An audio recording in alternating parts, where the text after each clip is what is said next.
कलयुग का वो सच जो आपकी आंखें खोल देगा। क्या आपने कभी सोचा है कि आज दुनिया में इतनी उथल-पुथल क्यों है? क्यों रिश्ते इतने कमजोर हो गए हैं? क्यों सच से ज्यादा झूठ का बोलबाला है? क्यों इंसान इंसान का दुश्मन बन बैठा है? इन सभी सवालों का जवाब एक हजारों साल पुरानी भविष्यवाणी में छिपा है। एक ऐसे युग की कहानी में जिसके बारे में कहा गया था कि वो मानव सभ्यता का सबसे अंधकारमय, सबसे चुनौतीपूर्ण अध्याय होगा। एक ऐसा युग जिसमें हम और आप आज सांस ले रहे हैं, कलयुग। नमस्कार दोस्तों, हमारे चैनल पर आपका स्वागत है। आज हम कोई साधारण कहानी नहीं बल्कि उस युग की पूरी गाथा सुनाने जा रहे हैं जो आज की हकीकत है। हम जानेंगे कि कैसे एक महान राजा की सिर्फ एक भूल ने इस अंधकार के युग के दरवाजे पूरी दुनिया के लिए खोल दिए। हम उन भविष्यवाणियों को देखेंगे जो आज सच साबित हो रही हैं, और अंत में हम उस एक उम्मीद की किरण को भी खोजेंगे जो इस घने अंधेरे में हमारा मार्गदर्शन कर सकती है। तो अपनी कुर्सी की पेटी बांध लीजिए, क्योंकि हम समय में एक लंबा सफर करने वाले हैं। यह कहानी शुरू होती है आज से लगभग 5000 साल पहले, द्वापर युग के अंत में। भगवान श्री कृष्ण अपनी लीला समाप्त कर बैकुंठ धाम लौट चुके थे। उनके जाते ही पृथ्वी से धर्म, सत्य और पवित्रता की शक्ति क्षीण होने लगी। पांडवों ने भी राजपाट अपने पौत्र राजा परीक्षित को सौंपकर महाप्रयाण का मार्ग चुन लिया। राजा परीक्षित वीर अभिमन्यु के पुत्र थे। वे एक धर्मपरायण और शक्तिशाली शासक थे।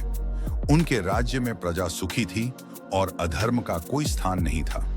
कलयुग, जो एक पुरुष के रूप में पृथ्वी पर प्रवेश कर चुका था, पूरी दुनिया पर अपना साम्राज्य फैलाना चाहता था।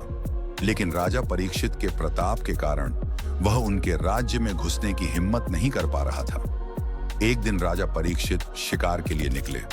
तभी उनकी नजर एक दिल दहला देने वाले दृश्य पर पड़ी। एक व्यक्ति जो राजा के वेश में था, एक गाय और एक बैल को निर्दयता से पीट रहा था। वो बैल केवल एक पैर पर खड़ा था और दर्द से कराह रहा था। राजा परीक्षित का खून खौल उठा। उन्होंने अपनी तलवार निकालते हुए उस व्यक्ति को ललकारा, रे दुष्ट, मेरे राज्य में एक निर्दोष प्राणी पर अत्याचार करने की तेरी हिम्मत कैसे हुई?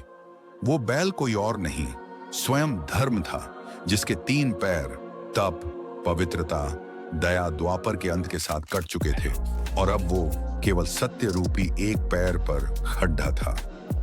और वो गाय हमारी पृथ्वी थी। वो दुष्ट व्यक्ति, वो था स्वयं कलयुग। राजा का क्रोध देखकर कलयुग कांपने लगा और उनके चरणों में गिरकर प्राणों की भीख मांगने लगा।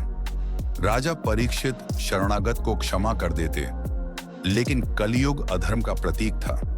तब कलयुग ने विनती की, हे राजन, पूरी पृथ्वी पर अब मेरा ही समय आने वाला है। मुझे रहने के लिए कोई तो स्थान दीजिए। राजा ने विचार करके उसे 4 स्थान दिए। 1 द्युत, जुआ। 2 मद्यपान, शराब।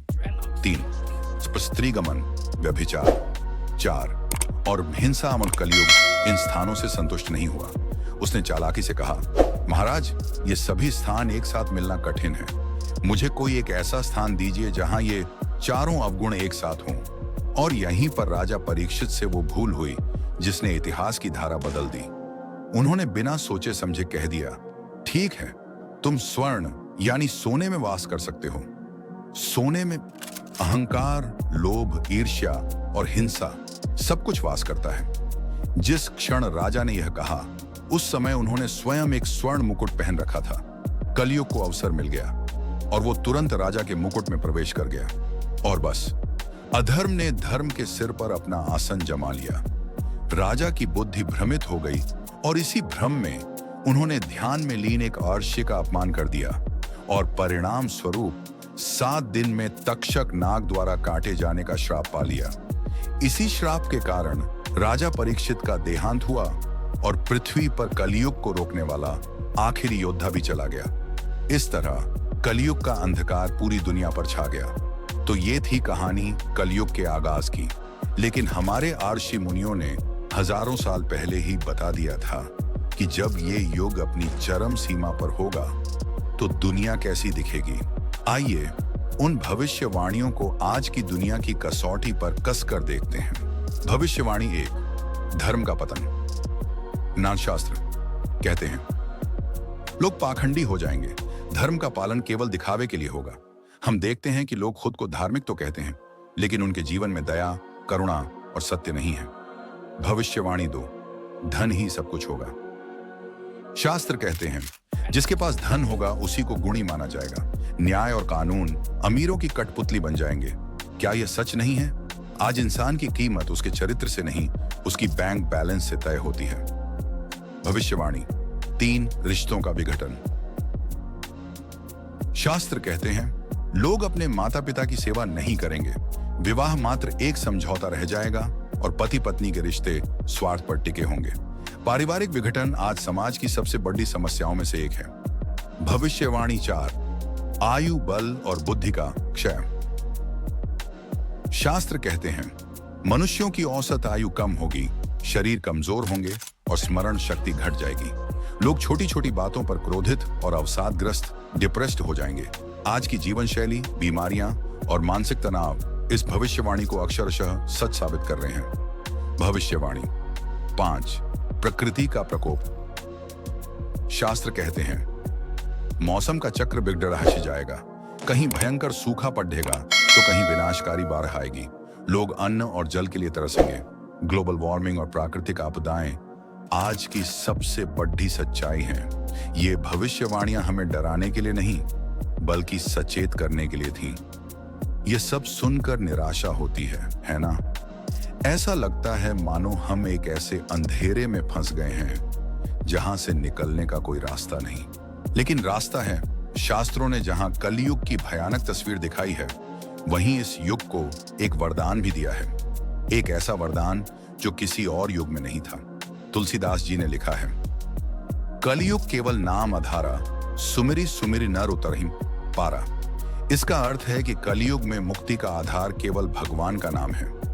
जिस पुण्य को पाने के लिए सतयुग में हजारों साल तपस्या करनी पद्धति थी, त्रेता युग में बड्ढे बड्ढे यज्ञ करने पद्धति थे और द्वापर युग में विशाल पूजा अनुष्ठान करने पद्धति थे।